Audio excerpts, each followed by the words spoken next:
Eu convido os irmãos a abrirem suas Bíblias no livro do profeta Oséias. E como tem.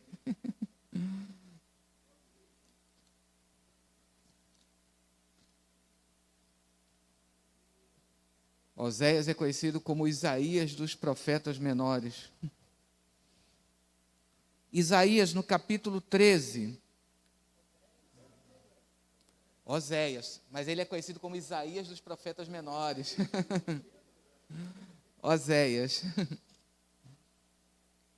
Livro do profeta Oséias, no capítulo 13.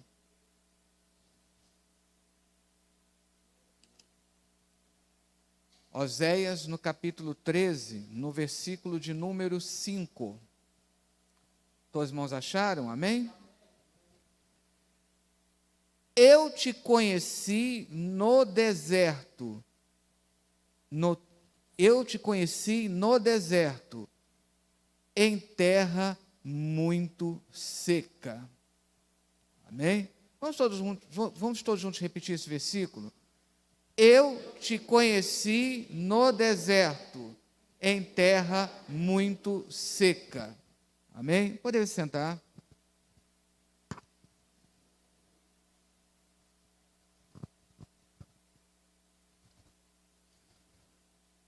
Nós temos, não apenas no Antigo Testamento, mas principalmente no Antigo Testamento, e isso reverberará no Novo Testamento também, uma teologia acerca do deserto.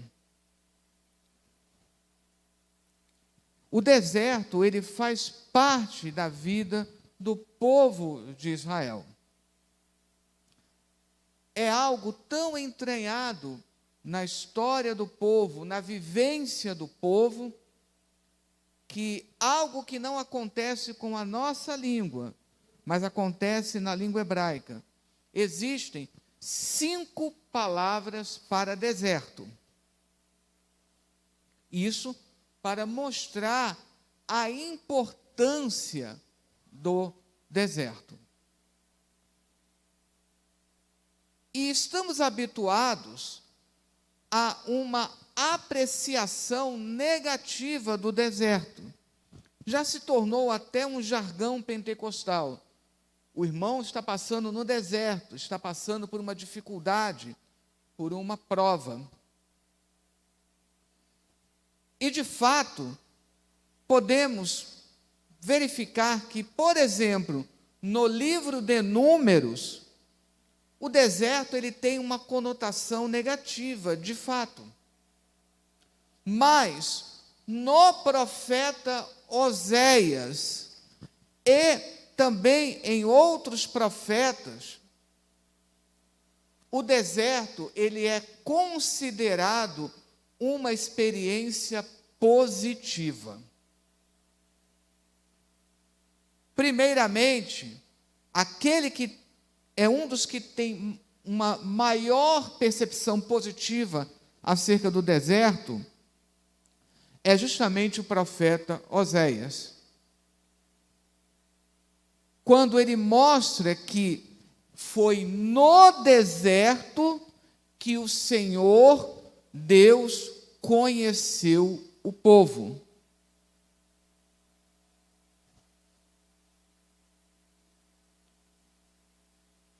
Por isso, o livro do profeta Oséias fala de Deus levando o povo para o deserto, não para que ele sofra, não para experiências negativas, mas para que ali tivesse um encontro com Deus.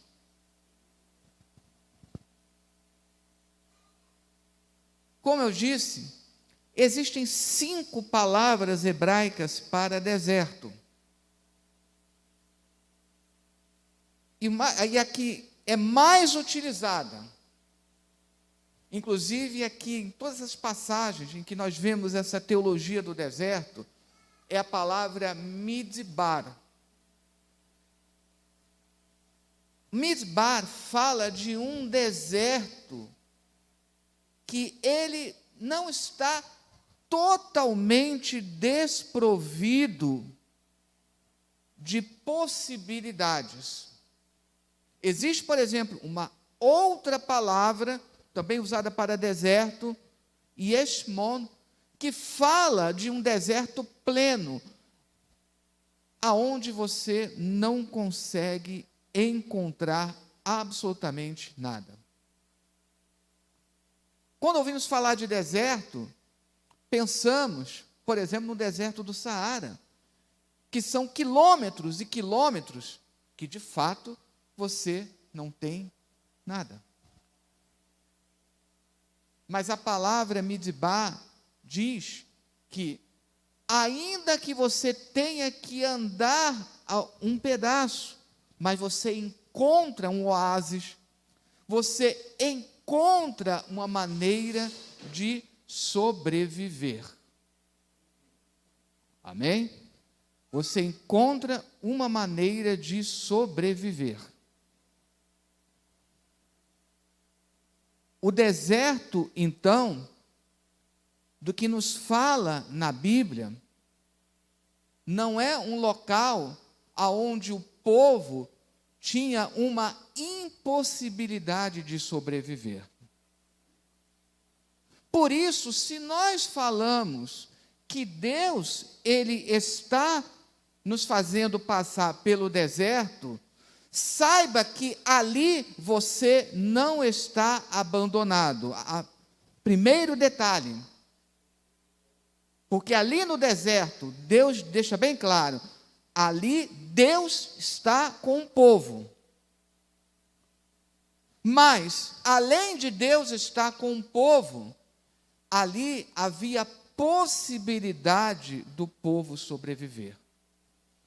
Então, quando nós dizemos, eu estou no deserto, eu não estou desamparado. Segundo a Bíblia, eu não estou desamparado. Eu não tenho saída. Não, existe sim uma saída. Existe possibilidade de alimentação, de água. Porém, às vezes, nos falta paciência. O tipo de deserto que é abordado aqui nessas passagens é um deserto que você precisa ter paciência para que você possa encontrar água e até mesmo alimentação. Mas, por falta de paciência, o que acontece, por exemplo, no livro de Números? O povo murmura. O livro de Números, no livro de Números, o deserto vira, infelizmente, um local de murmuração. É muito interessante esse nome que o livro adquiriu no grego e daí passou para todas as traduções. Quando a Bíblia foi traduzida para o grego, esse livro ganhou o nome de Números. E isso nos induz a pensar que o principal assunto do livro seja o recenseamento, que é feito em 2 ocasiões. Embora o recenseamento tenha o seu motivo teológico dentro do livro, ele não é o mais importante. O mais importante é a experiência que o povo tem no deserto. Por isso, no hebraico, o livro é conhecido como Bemidbar, no deserto. E logo no primeiro versículo, porque esse é o costume hebraico, de que os livros do Pentateuco recebem nomes relacionados a alguma palavra do primeiro versículo. E no primeiro versículo diz exatamente isso, que no deserto, Deus falou. Embora muitos dicionários não concordem com essa relação ou com essa etimologia, Bemidbar lembra davar, que é palavra. E isso concorda com a teologia de Oséias, em que o deserto é uma experiência positiva, porque ali Deus fala com o seu povo. E mesmo quando nós somos provados, o que nós encontramos? Lá em Deuteronômio, logo no primeiro capítulo, no último versículo, Deuteronômio, no capítulo 1, nós lemos assim: assim em Cádiz estivestes muitos dias, segundo os dias que ali estivestes. Então, como eu disse, às vezes, Deus nos faz ficar muitos dias no deserto. Então, aqui em Deuteronômio, o deserto passa a ser também um local de teste. Mas no momento adequado, Deus, ele dá o escape, como vem logo no início do capítulo 2.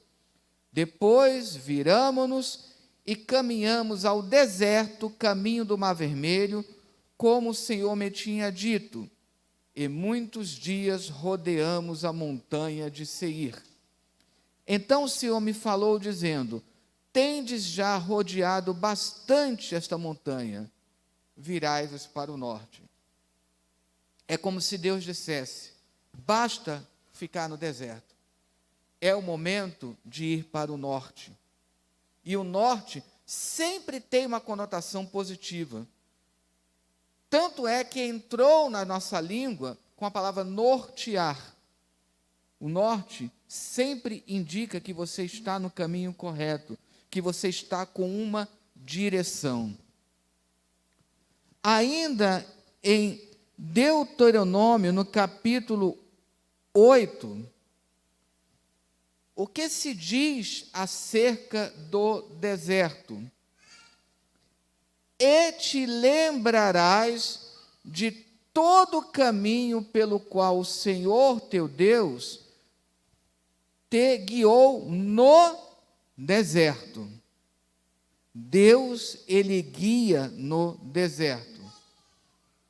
Te guiou no deserto esses 40 anos, para te humilhar, para te tentar, para saber o que estava no teu coração, se guardarias os seus mandamentos ou não. E te humilhou, e te deixou ter fome, e te sustentou com o maná, que tu não conheceste, nem teus pais o conheceram, para te dar a entender que o homem não viverá só de pão, mas que de tudo o que sai da boca do Senhor viverá o homem. Às vezes, nós temos o hábito de dizer: tal coisa tinha que acontecer. E às vezes alguns até suavizam isso de uma certa forma, dizendo: esta foi a vontade de Deus, é a vontade de Deus. No entretanto, sabemos que a vontade de Deus, de fato, ela é soberana e ela prevalece.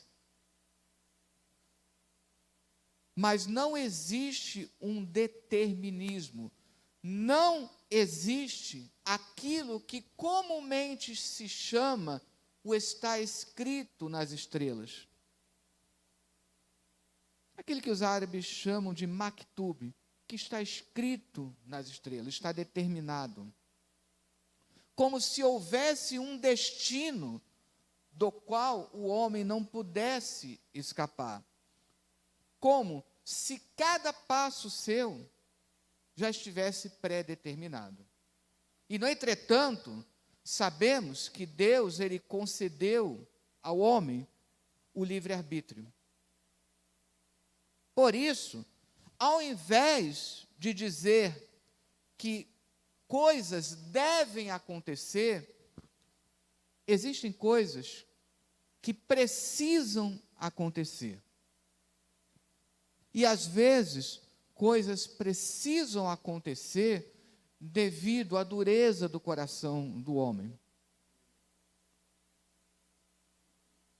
Foram 40 anos no deserto. E quando nós lemos com atenção, lá no livro de Números, não era para o povo passar tanto tempo. Aqueles 40 anos deveriam ter sido, no máximo, alguns meses. Moisés, quando se apresenta, lá, ainda no Egito, quando Moisés está apresentando diante de Faraó o requerimento de Deus para libertar o povo. E o que Deus pede para Moisés dizer a Faraó: deixa que meu povo vá 3 dias ao deserto para fazer o quê? Adorar. Às vezes nós temos a ideia de que Deus se alegra com o nosso sofrimento, que Deus sente uma espécie de prazer em nos ver sofrer. Mas é bem interessante isso. Se Deus quer levar ao deserto, não é para sofrer, mas que ali tenha oportunidade de o adorar. Como diz o Salmo, para que nós possamos adorar a Deus na beleza da sua santidade.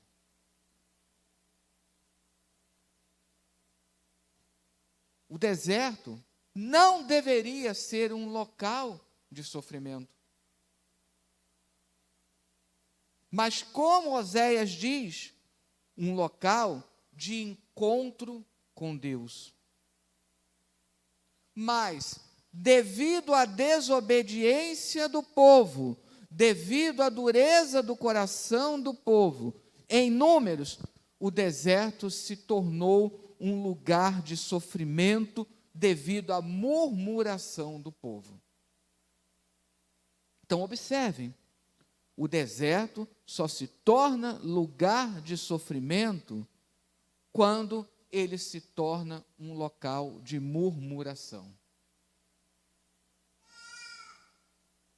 Essa é a lição mais preciosa do livro de Números.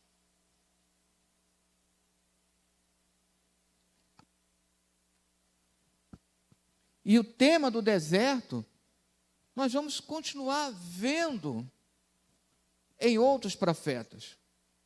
Não há nem como nós explorarmos todo o tema do deserto, porque ficaríamos tranquilamente até meia-noite falando de todas as passagens que mencionam o deserto. Mas é bem interessante aqui chamar a atenção de uma passagem que se tornou chave para o Novo Testamento. Isaías 40, no versículo 3. É uma passagem bem interessante, não somente por mencionar o deserto, mas pela maneira que foi pontuado, como entrou nas nossas traduções.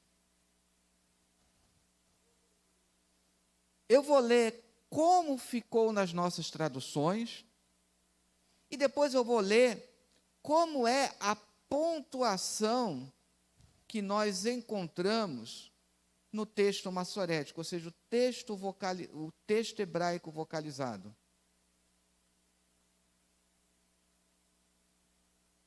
Olha o versículo 3.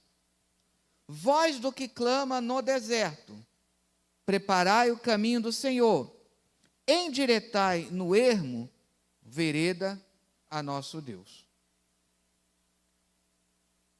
Observem aonde está a pausa indicada pelos 2 pontos. Voz do que clama no deserto, 2 pontos. Ou seja, há uma voz que está clamando aonde? No deserto. Mas o que está clamando? Preparai o caminho do Senhor.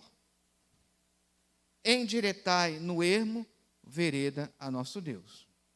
Então, mais uma vez, a maneira como está aqui pontuado, a maneira como se encontram os 2 pontos. A voz do que clama, ela clama aonde? No deserto. Agora, veja aonde esses 2 pontos deveriam estar corretamente. E vocês vão perceber que vai fazer toda a diferença. Voz do que clama, 2 pontos. No deserto preparai o caminho do Senhor. Perceberam a mudança? Os 2 pontos deveriam estar aqui, aonde eu coloquei. Voz do que clama, 2 pontos. No deserto preparai o caminho do Senhor. Dessa forma, qual é a mensagem? Aonde nós devemos preparar o caminho do Senhor? No deserto. Segundo essa leitura, que segundo os estudiosos é a mais correta, está de acordo com a maneira como os maçoretas pontuaram. A voz clama dizendo que nós devemos preparar o caminho do Senhor no deserto. De tal maneira que é no deserto que nós nos preparamos. Veja a diferença. Como o deserto é importante para nós. Ou qual é a importância do deserto que Deus coloca para nós. Não por acaso, esse versículo foi a chave para uma importante aplicação do deserto no Novo Testamento. O Novo Testamento fez uma outra aplicação. E, na verdade, as traduções pontuaram aqui pensando no Novo Testamento. Porque quando o versículo é utilizado lá no Novo Testamento, aí sim fala de uma voz que clama no deserto. E quem é essa voz que clama no deserto? Lá no Novo Testamento. João Batista. Aí sim, a chave hermenêutica, a interpretação dada no Novo Testamento, João Batista não é apenas uma voz que clama para preparar o caminho do Senhor no deserto, mas João Batista é uma voz que clama no deserto. Porque João Batista, ele passou a habitar o deserto. E por que tornou-se importante João Batista habitar no deserto? Porque ele segue a orientação do profeta Oséias. A volta ao deserto é para voltar às origens, para voltar a ter um encontro com Deus. Por isso que o profeta Oséias, no último capítulo, ele diz: volta, ó Israel, para o Senhor teu Deus.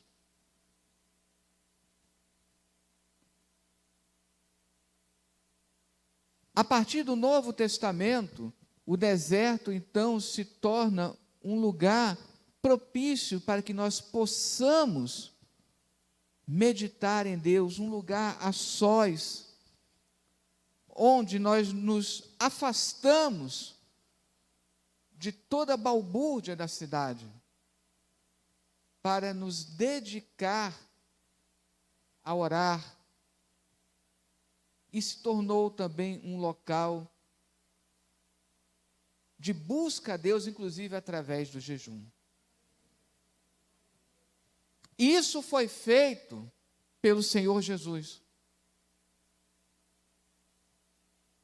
Sendo o próprio Deus, sendo plenamente Deus, a Bíblia nos declara que Ele é plenamente homem. E como homem, Ele necessitou se preparar para a sua missão. E Ele esteve ali no deserto. Uma experiência tão positiva, porque ali no deserto, Jesus, ele foi tentado. Como, simbolicamente, metaforicamente, todos nós somos tentados no deserto da vida. Como o povo de Israel foi tentado. E em todas as 3 tentações, como Jesus venceu a tentação. É interessante, o jejum é importante, mas não foi pelo jejum que ele venceu a tentação. O jejum é importante a tal ponto que o Senhor Jesus deu exemplo e jejuou. Mas ele não venceu a tentação através do jejum. Como Jesus venceu a tentação? Sempre que vinha o inimigo tentá-lo, por 3 vezes, como ele respondia à tentação? Através da palavra de Deus. Isso precisa ficar bem claro. Se eu quero vencer as tentações no deserto, eu só vou vencê-las através da palavra.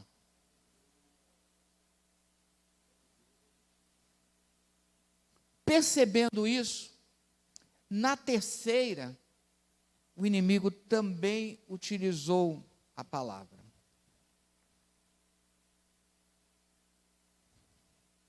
E aqui vem um alerta.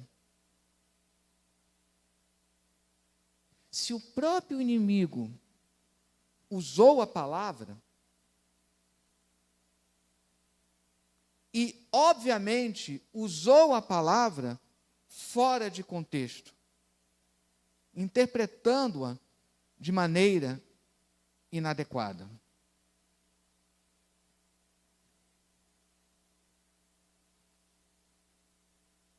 O que o inimigo propôs ao Senhor Jesus? Não está escrito que aos teus anjos dará ordens a teu respeito? Então atira-te daqui.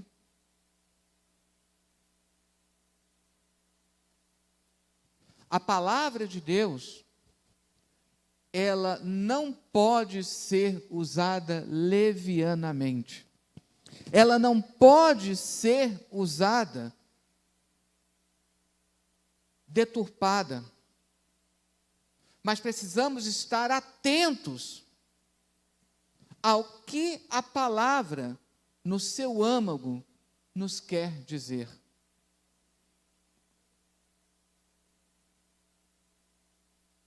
Por isso o Senhor Jesus rebateu com outro versículo. Não tentarás o Senhor teu Deus. Um princípio bem básico.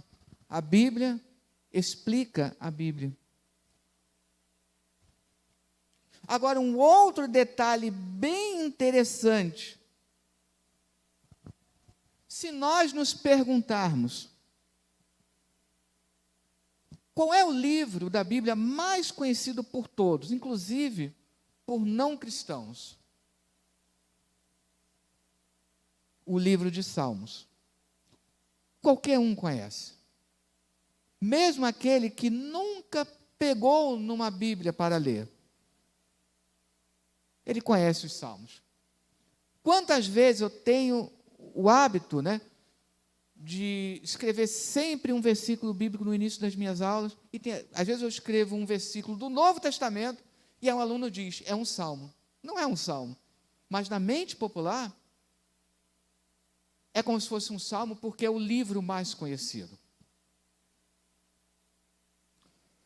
Todos os 3 versículos citados por Jesus no episódio da tentação, todos os 3 são tirados do livro de Deuteronômio, que mostra justamente como Deus, Ele nos ampara, Ele nos orienta no deserto. E quando o inimigo finalmente resolve também usar ou deturpar a palavra, ele usa um salmo. E justamente o salmo que o inimigo utiliza, o salmo que é um dos mais apreciados por nós, o Salmo 91. Qual é o alerta? É óbvio que o salmo, ele é um louvor a Deus necessário. Mas o alerta aqui, que nós não devemos tão somente viver do louvor, no sentido do cântico, mas também de compreender a profundidade da palavra de Deus e até da letra do cântico. Quantas vezes nós paramos para louvar, entoar louvores, e não paramos para meditar na letra daquele louvor? Porque o inimigo não sentiu vergonha, é próprio dele, de usar um salmo contra o próprio Senhor Jesus. E o salmo mais apreciado por todos nós, o Salmo 91. O mais importante, apesar desses 3 momentos de tentação, tentação que ocorreu no deserto, Jesus venceu pela palavra. E assim eu termino essa pregação dizendo que as dificuldades que venhamos a enfrentar no deserto da vida, todas essas dificuldades, nós vamos vencer através da palavra. A palavra de Deus nos diz que é importante louvar, com certeza. E como é bom nós louvarmos a Deus. É importante jejuar. O próprio Senhor Jesus nos deu exemplo jejuando. Se jejum não fosse importante, o próprio Senhor Jesus não jejuaria. Mas nunca vamos esquecer que não é pelo louvor, não é pelo jejum, mas nós vencemos as dificuldades do deserto através da palavra de Deus. Porque o salmista diz, a tua palavra para sempre permanece. Amém? Que Deus abençoe.